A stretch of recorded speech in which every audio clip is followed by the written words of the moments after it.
खास करून 10वी आणि 12वीचे जे विद्यार्थी आहेत ते आमच्याकडे दरवर्षी असे काही ना काही विद्यार्थी असतात की जे परीक्षेसाठी 3-4 महिन्याचं सेशन्स घ्यायला येतात आणि आजकालच्या पिढीचं सगळ्यात मोठा प्रॉब्लेम आहे की त्यांचं बूट टिकत नाही. खूप पालकांची तक्रार असते की मुलं अभ्यासाला 10 मिनिटाच्या वर बसतच नाही. तर त्याच्यामध्ये प्राणिक हिलिंगचा खूप चांगला उपयोग होऊ शकतो. एकतर प्राणिक हिलिंगमुळे तुमचं मेमरी आणि कॉन्सन्ट्रेशन सुधारतं.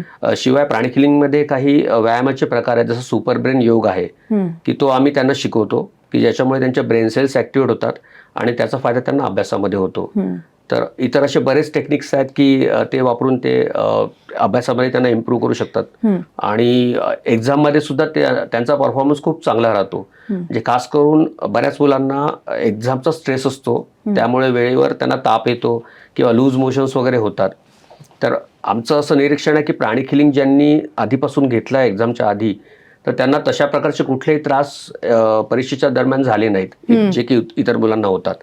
तर तो पण याचा खूप मोठा बेनिफिट आहे की ते एक्झामसाठी फिट राहतात. मानसिक दृष्ट्या पण आणि शारीरिक दृष्ट्या पण ते सक्षम राहतात या गोष्टी.